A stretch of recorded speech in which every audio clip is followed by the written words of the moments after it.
সন্ধ্যার গোধূলির লগ্নে আমরা যাচ্ছি দার্জিলিংয়ের পথে। দার্জিলিংয়ের পথ ধরে ধরে যাচ্ছি। আমরা এখন আছি কালিম্পংয়ের খুব কাছাকাছি। দার্জিলিং যাওয়ার আগেই সর্বপ্রথম যে পাহাড়টা পড়বে, সর্বপ্রথম যে জেলাটা পড়বে সেটা হচ্ছে কালিম্পং। এই কালিম্পং পার হয়েই তারপর দার্জিলিং যেতে হয়। তো বেশ লম্বা একটা জার্নি। আমরা দেখতে পাচ্ছি সন্ধ্যা লেগে গেছে, আলো দেখছি, মৃদু মৃদু আলো। আর আমরা সন্ধ্যার পরিবেশটা দেখছি, উপলব্ধি করছি গোধূলির লগ্নটা। চতুর্দিকে পাহাড় বেষ্টিত রাস্তা, সেই রাস্তা ধরে ধরে আমরা যাচ্ছি দার্জিলিংয়ের পথে।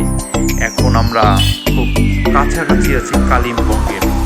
এই কালিম্পং প্রথম জায়গা বা প্রথম স্টপেজ দেয় এই দার্জিলিং যাওয়ার পথে। আপনাদেরকে অবশ্যই 1.5 ঘন্টা বা 2.25 ঘন্টার মতো জার্নি করার পরে এই কালিম্পংকে পৌঁছাবেন আপনারা শিলিগুড়ি থেকে। তারপর একটা স্টপেজ পাবেন ওখানে। খুব চমৎকার নয়নাভিরাম দৃশ্য দেখবেন, খুব ভালো লাগার মতো একটা দৃশ্য। আমরা যাচ্ছি, আপনারা দেখছেন রাস্তার দুধারেই সারিবদ্ধ গাছ এবং বন।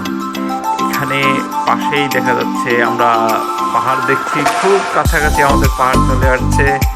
আসলে পাহাড় দেখার মতো মজা বা আনন্দ আর হয় না। আমরা দেখছি সন্ধ্যার দিকে পাহাড়ের দৃশ্য, পাহাড়েও মিটি মিটি আলো দেখা যাচ্ছে কোথাও কোথাও। আমরা এখন প্রথমেই কালিম্পংকে নামবো এবং ওখানে কিছুক্ষণ রেস্ট নেবে গাড়ি এবং আমরা চা নাস্তা করে চলে যাব দার্জিলিংয়ের পথে। এবং কালিম্পং থেকে মোটামুটি আবার 2, 2.5 বা 3 ঘন্টা লেগে যেতে পারে। এখানে ট্যাক্স নেয়, অর্থাৎ হচ্ছে দার্জিলিং প্রবেশের জন্য এখানে রুট পারমিট বা ট্যাক্স দিতে হয়, যেটা ড্রাইভার বা গাড়ি মালিকেরাই দিয়ে থাকেন, আপনাকে এক্সট্রা দিতে হবে না। এই যে আমরা সমতল থেকে পাহাড়ে উঠলাম, আমরা ধীরে ধীরে পাহাড়ের রাস্তায় আছি।